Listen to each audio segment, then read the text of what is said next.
Hey everyone, and welcome to another episode of the Local Influencers Podcast. Today, my co-hosts were not able to join me. They're working behind the scenes, getting our social media up and running. However, I am joined by Alex of Floral Thrift. Did I say that correctly? I want to Yeah. make sure. Okay, we're off to a good start then, guys. All right, awesome. So, Alex, thank you so much for being here today. And like I said earlier, thank you for being flexible with your schedule and everything. I appreciate that. I am excited to get into your business, obviously, Floral Thrift. So, first of all, what made you want to get into start your own business in general, any kind of business? But what made you want to go, like, you know what, I'm ready? Yeah. I was working in the conservation field here in Corpus, and it just kind of got the best of me working outside in the heat for the past few years, and I just needed a change. So I left that job and I was like, what's next? But I always have had a love for thrifting, and my parents have their own business. So I kind of grew up watching someone make their own business, and I was like, how cool would a thrifting vintage shop be? And yeah, I just kind of went from there. Cool. And how did you come up with the name? So my last name is Fluky and my middle name is Laurel. And my partner always calls me like Floral for some reason, like the combination. So Okay. yeah, me and one of my good friends Saul were like talking about it. And he's like, well, what if you did like a play on words for floral and then like thrift? So then it became floral spelled kind of weird, but I think it's I like that. It's kind of yeah. catchy. And then in your logo, it has like a little vase of flowers in it, right? So that's Yeah. pretty cool. I like that.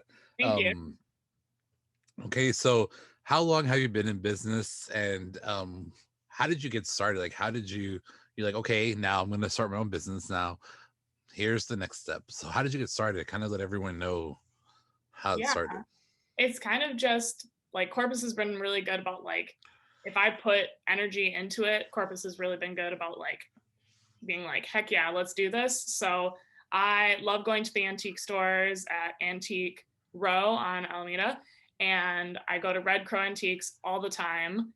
And I just started to get to know the owner, Rosemary. And one day when I was like, I quit my job, I didn't know what I was doing. I was like, hey, like, do you have any space here in your store?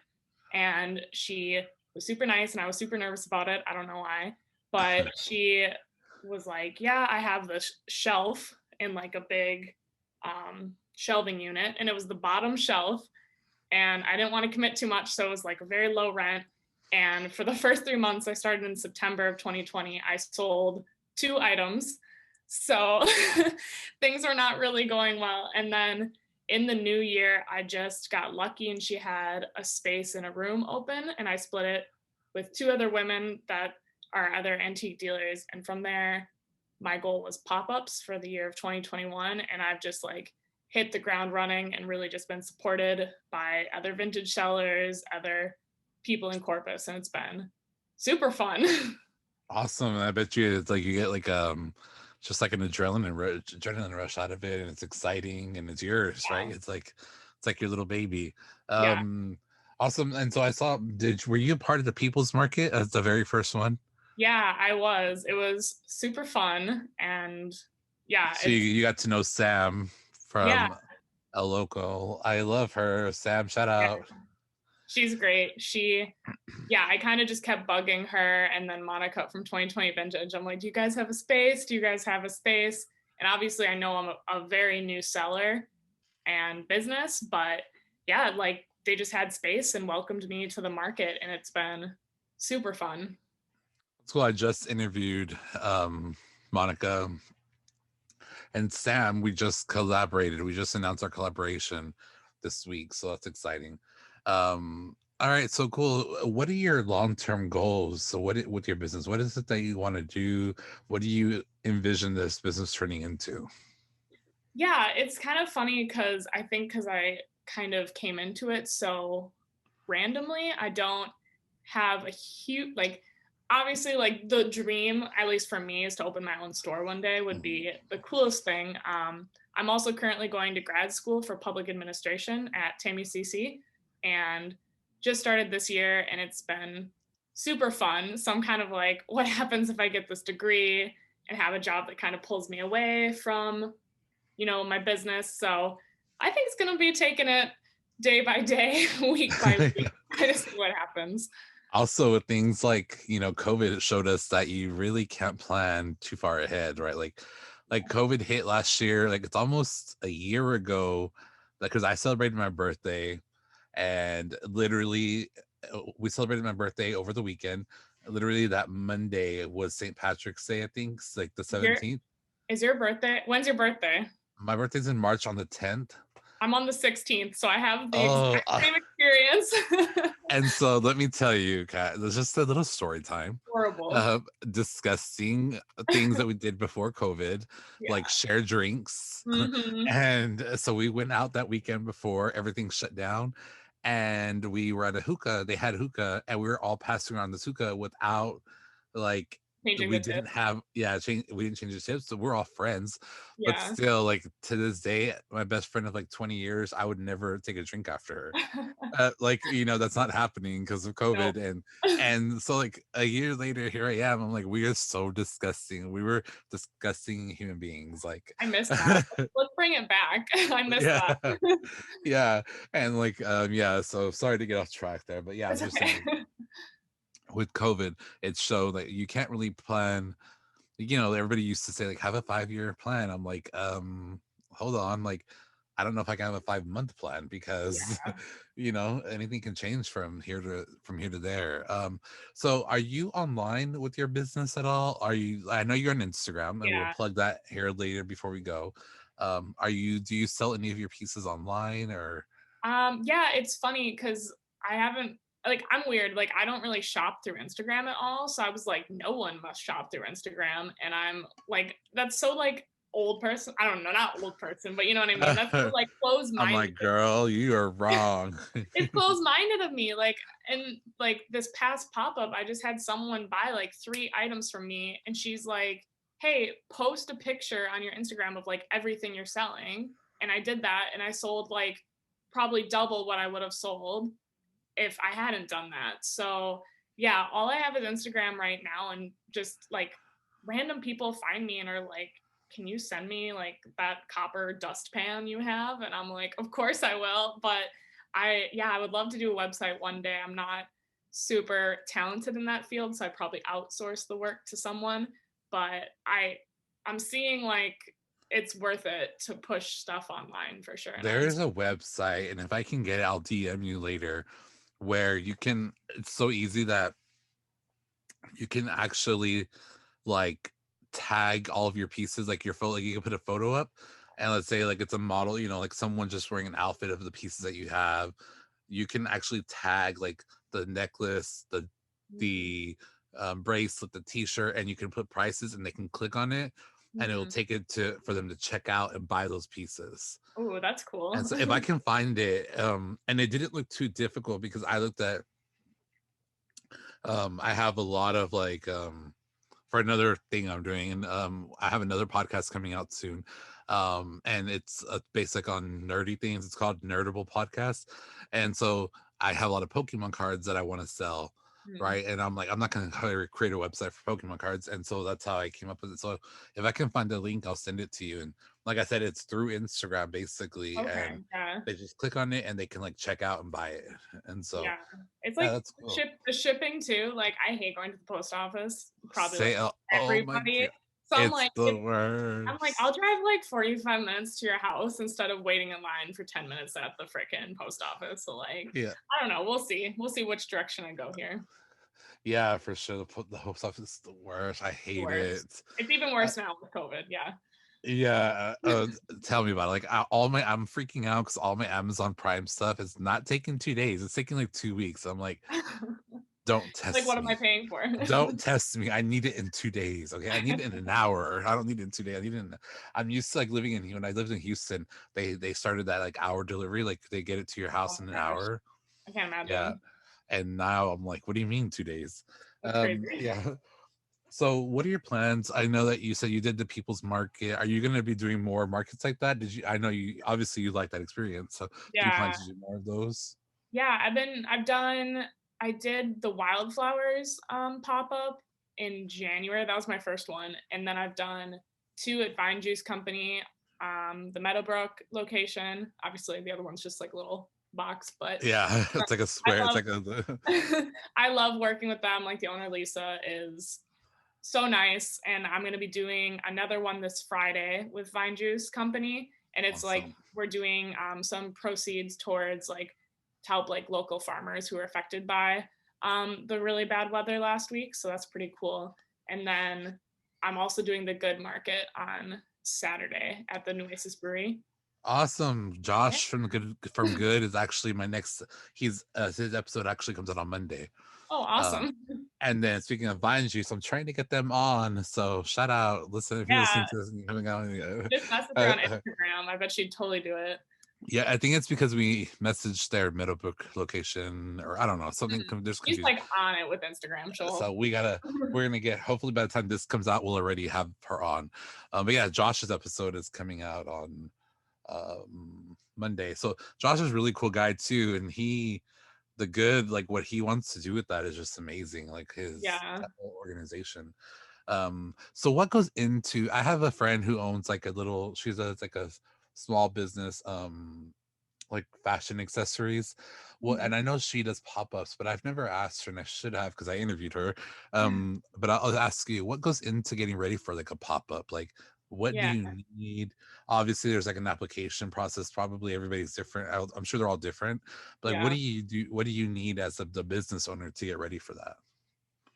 Yeah, it depends on the market. So like obviously here in Corpus, we're very windy. So I had some issues last week.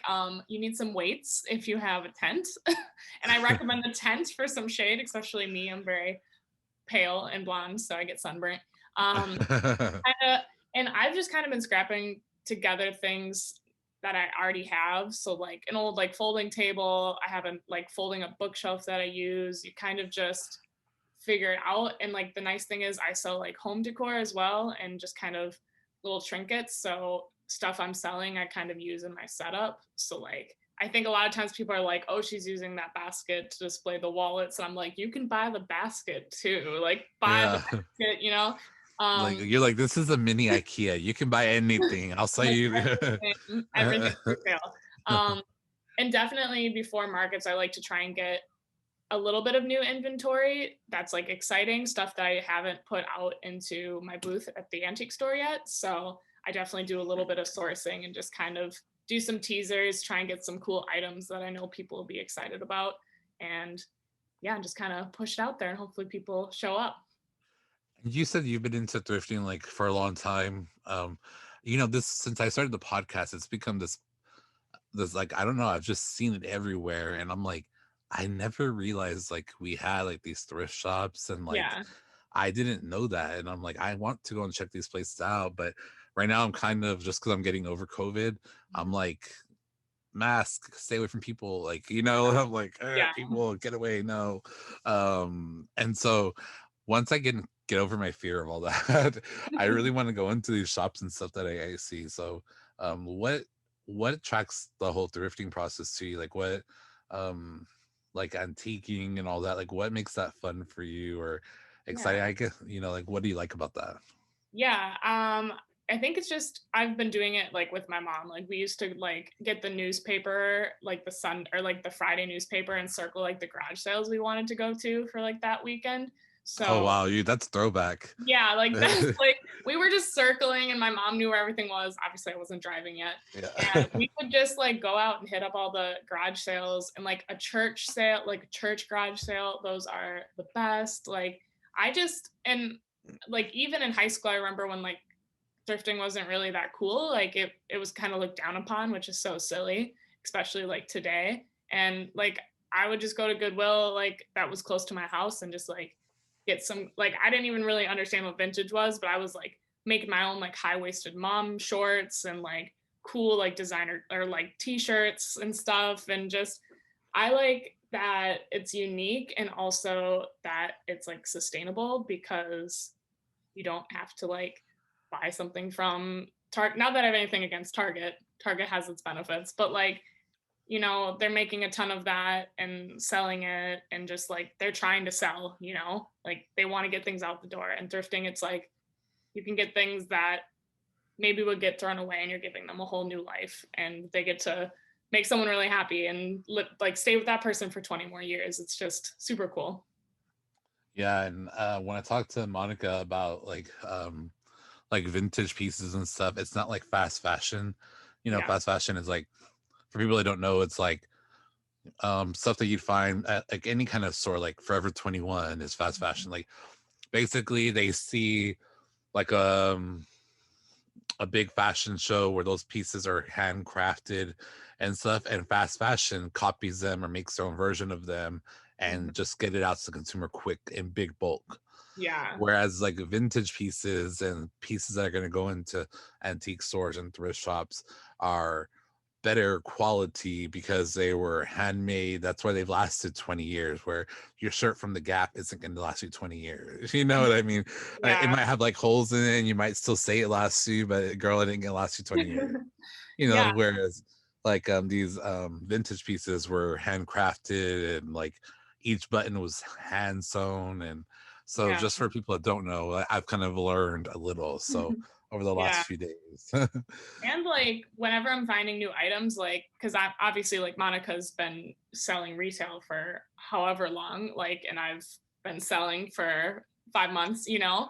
But like when I want to like research the items I have and make sure I'm putting like a good price, and then like also kind of figuring out like the item's story so I can tell the people who are buying it like, oh, like this was made in Yugoslavia or something, or this is from like the 1970s. And so it's like that's kind of exciting. Like it's history, but not in a classroom, so it's fun.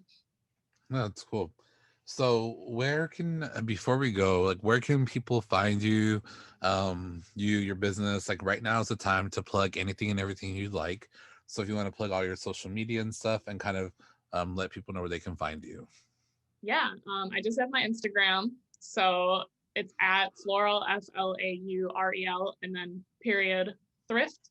Um, and also, I am always located in Red Crow Antiques in Antique Row, and you can shop there every day of the week. So that's kind of exciting. And then I do pop ups at this point as much as I can. So until I get a little tired or something. Awesome. Well, yeah, so we're definitely going to have your Instagram link in the notes for the show so that everyone, all you'll have to do is click on it. It'll take you straight to her page. Make sure you're following. And then as time goes on, we'll make sure to share any updates that you have. And like I said, we have my two co-hosts are mainly kind of behind the scenes right now. They're doing a lot of social media sharing and sharing all of our local businesses and stuff and stories. So listeners, make sure you check out that. And also, if you haven't checked out one of these like markets that are all over town, they're popping up everywhere. Definitely go and check them out because I haven't checked. I'm going to definitely check one out soon, but I've just heard so many good things about it. You're supporting local, and I heard like the vibe is cool on all of them, and like everybody's just there having a good time and just there to support local. So make sure everyone checks that out. Um, Thank you so much again for being here. Really appreciate you and getting to know your story. I love the name, how you came up with that. It's very personal. So that's cool. But yeah, thank you so much again for your time today. And listeners, thank you for joining us for another episode of the Local Influencers. Until the next time we chat, please make sure you visit somewhere cool in Corpus, and we'll talk next week. Thank you.